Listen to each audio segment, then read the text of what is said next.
حضرت ابراہیم سے طویل مدت کے بعد جب نمرود کو اپنی اور اس کے جیسے خداؤں کو شکست ماننے والی ہونے لگیں تو اس نے ابراہیم علیہ السلام کو آگ میں جلانے کا حکم دے دیا۔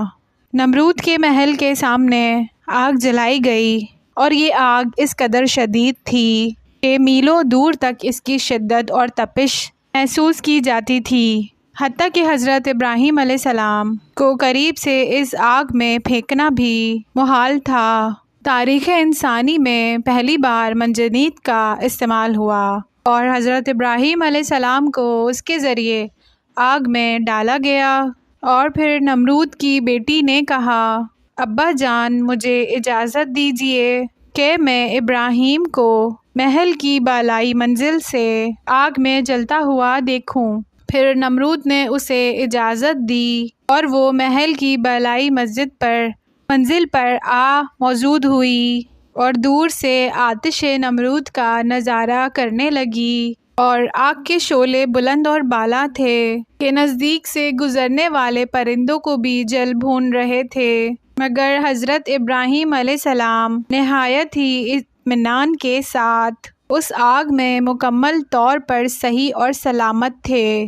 اور نمرود کی بیٹی یہ دیکھ کر نہایت اور حیران پریشان رہ گئی کہ آخر کیوں یہ آگ ابراہیم علیہ السلام کو نہیں جلا رہی۔ جب اس کی حیرانگی عروج کو پہنچی تو اس نے آواز دے کر جناب ابراہیم علیہ السلام کو پکارا اور کہا کہ اے ابراہیم، یہ آگ تمہیں کیوں نہیں جلا رہی؟ اور پھر حضرت ابراہیم علیہ السلام نے جواب دیا کہ جس زبان پر ذکر خدا اور دل میں علم الہی کا نور ہو اسے آگ کیوں کر جلائے گی؟ اس پر نمرود کی بیٹی نے کہا، آگ تو اس طرح کیا یہ آگ مجھے بھی نہیں جلائے گی؟ حضرت ابراہیم نے جواباً یہ فرمایا، خداوند کی یکتا کی وحدانیت، اگر تم بھی خدا کی وحدانیت کی گواہی دو تو تمہیں بھی یہ آگ نہیں جلائے گی۔ لڑکی محل کی بالائی منزل سے نیچے اتری، دل و جان سے حضرت ابراہیم علیہ السلام کی نبوت اور خدا بند یکتا پر ایمان لائی اور آگ میں کود گئی اور اس کے ایمان کا امتحان لے لیا، اور آگ اس کے لیے بھی ویسے ہی گل و گلزار بن گئی جیسا کہ حضرت ابراہیم علیہ السلام کے لیے بن چکی تھی۔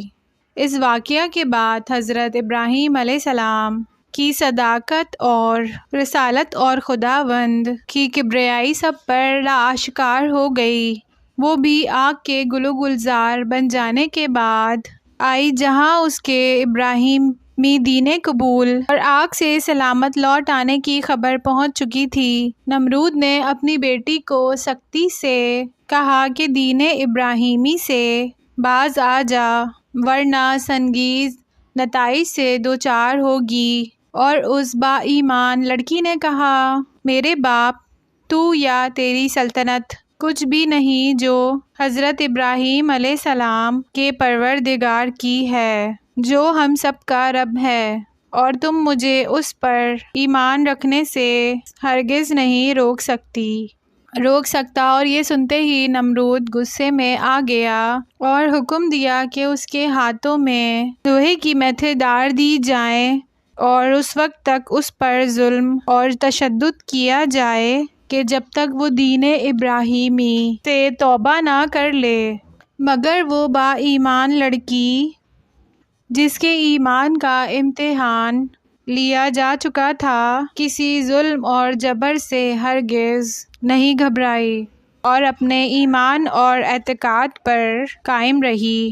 روایات کے مطابق اللہ تعالیٰ کے حکم سے حضرت جبرائیل علیہ السلام نے اس با ایمان لڑکی کو وہاں سے اٹھا لیا اور اسے لا کر حضرت جبرائیل علیہ السلام حضرت ابراہیم علیہ السلام کے پاس لا کر کھڑا کر دیا۔